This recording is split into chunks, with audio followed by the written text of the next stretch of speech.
To Aap बीती की आज की कड़ी में हम बात करने जा रहे हैं फरीदाबाद के रहने वाले अमित अग्रवाल जी से। अमित जी के 16 वर्षीय बेटे शिवांश को 2016 में पहली बार पैनक्रेटाइटिस नामक बीमारी डायग्नोज हुई थी।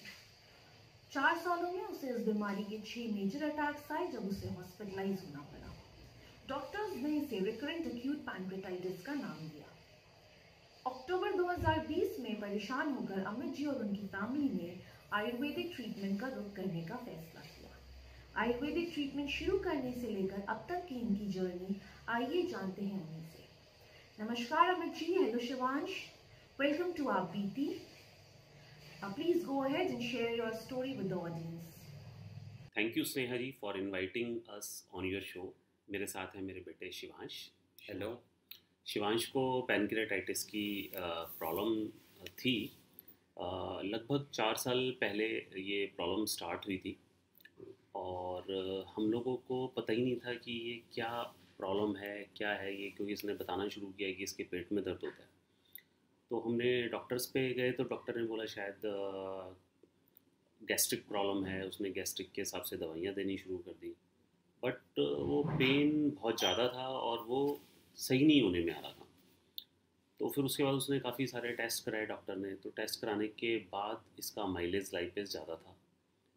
तो उसने कहा हो सकता है कि गैस्ट्राइटिस की वजह से माइलेज लाइपेज ज़्यादा हो गया हो। तो उन्होंने बहुत ज़्यादा उसको वेटेज नहीं दी। तो उस 2-3 दिन में वो इसको और ज़्यादा पेन बढ़ गया, स्टमक पेन।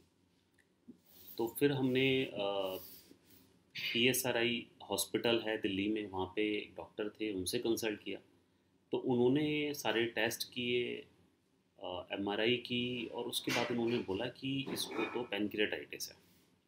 हमारे लिए तो एक समझ में नहीं आ रहा था कि पैनक्रेटाइटिस होता क्या है। फिर उन्होंने समझाया कि भी ये जो हमारी पैनक्रियाज हैं उसकी मेल फंक्शनिंग हो जाती है, जिसकी वजह से ये पैनक्रियाज जो हैं, जो माइलेज लाइपेज एंजाइम उन्होंने डिस्क्रीट करने होते हैं, वो बहुत ज़्यादा अधिक मात्रा में वो छोड़ रहे हैं, जिसकी वजह से ये प्रॉब्लम होती है। और ये पैनक्रेटाइटिस का अटैक जिन लोगों को होती है प्रॉब्लम, उनको पैनक्रेटाइटिस का अटैक आता है।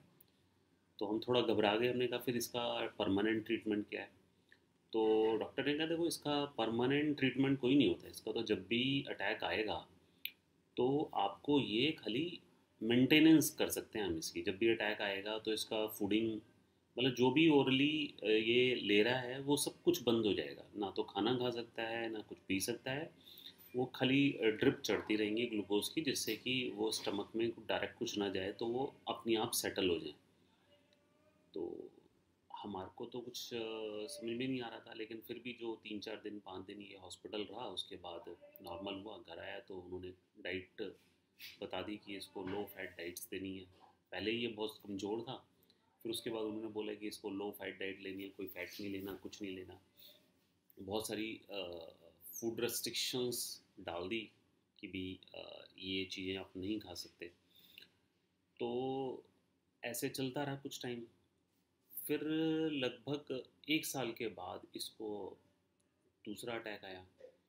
उस टाइम हम पहले से थोड़ा सा हमें नॉलेज थी कि भी इस तरह की प्रॉब्लम अटैक की हो सकती है। तो हमने बिना लेट किए हमने वो हॉस्पिटल में इसको लेकर गए। तो वहाँ पे फिर पता चला कि इसको पैनक्रेटाइटिस का अटैक है। फिर इसको हॉस्पिटल एडमिट कराया, और ये सिलसिला लगभग 3-4 साल मतलब लगातार ऐसे ही चलता रहा कि हर साल में एक बार ऐसे अटैक आता था। तो 4 अटैक तो इस तरीके से हो गए। उसके बाद पिछले से पिछले साल इसको एक ही साल में 4 बार अटैक आया। तो अब हम घबरा गए, क्योंकि अब ये फ्रीक्वेंसी बढ़ती जा रही थी और इसको बहुत ज़्यादा परेशानी भी होती थी। खाना पीना सब बंद हो जाता था। तो बड़ी दिक्कतें फेस कर रहे थे, और बहुत डॉक्टर्स को भी सर्च कर रहे थे हमने। गंगाराम हॉस्पिटल में भी डॉक्टर से बात करी, मतलब वी वर सर्चिंग की कोई परमानेंट ट्रीटमेंट हो, या ऐसे कब तक चलेगा, इस तरीके से कब तक मैनेज करते रहेंगे। तो हमारे को कुछ पता नहीं चल पाया इसके बारे में।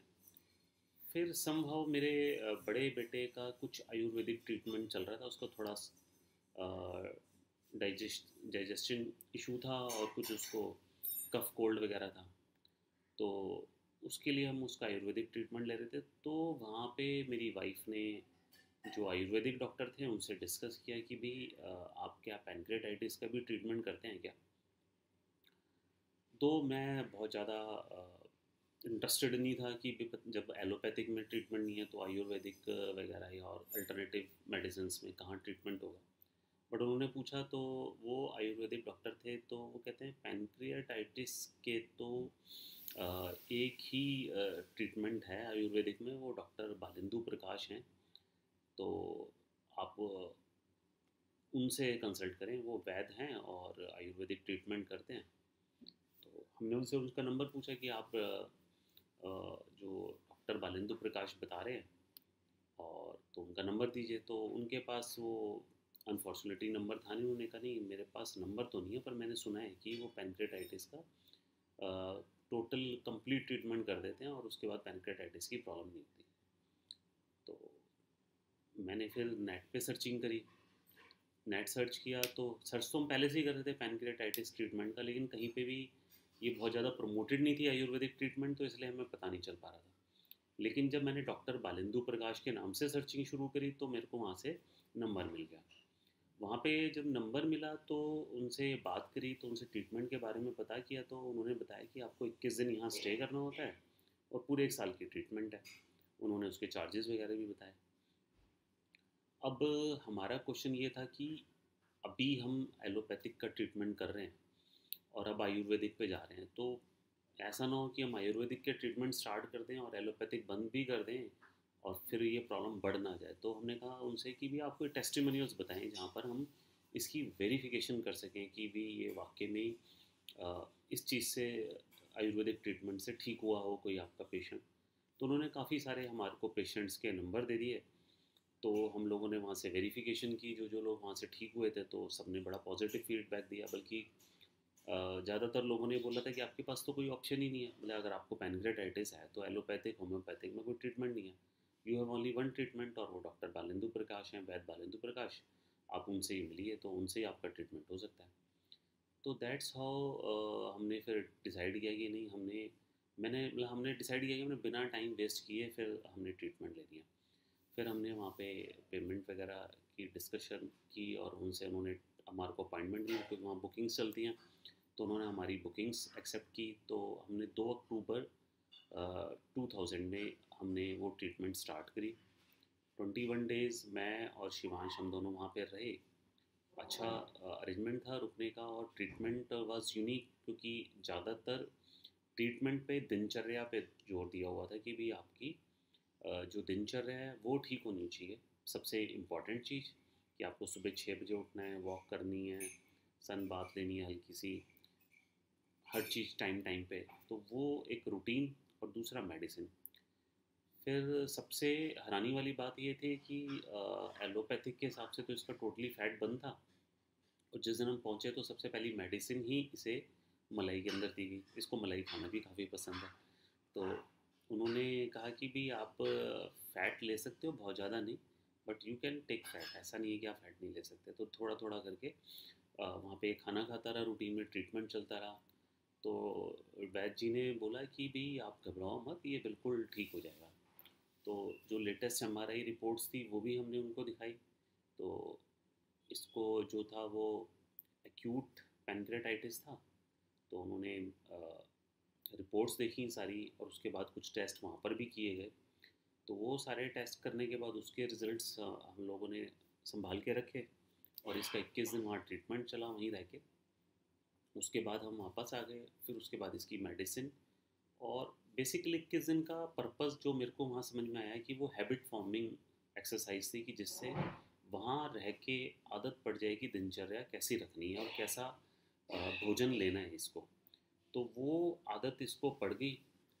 थोड़ा सा इसको डिफ़िकल्ट हुआ स्टार्टिंग में, but somehow he manage, क्योंकि इसको बड़ा था कि मेरे को ठीक होना है।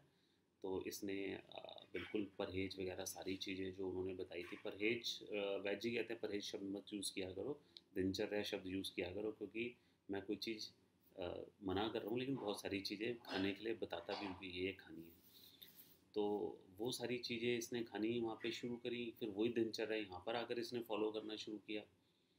1 साल ट्रीटमेंट ख़त्म होने के बाद फिर हमने वहाँ पे वैद्य जी से संपर्क किया, तो वैद्य जी ने कहा कि आप मेरे को रिपोर्ट बताओ। तो हमने कहा नहीं, रिपोर्ट तो ऑल ओके है, मतलब ये बिल्कुल ठीक है, कोई दिक्कत नहीं है हमारे को।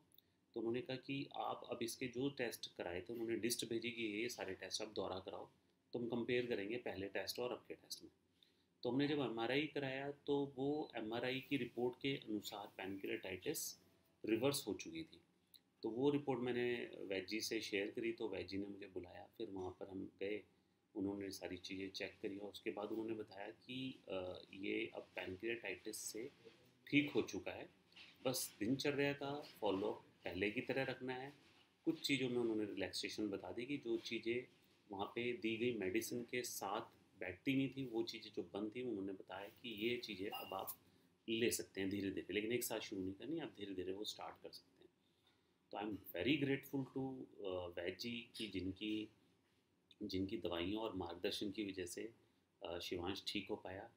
और मैं बाकी सबसे भी यही कहूँगा कि पैनक्रेटाइटिस की मैंने भी बहुत सर्चिंग करी थी ट्रीटमेंट की, कोई और ट्रीटमेंट नहीं है।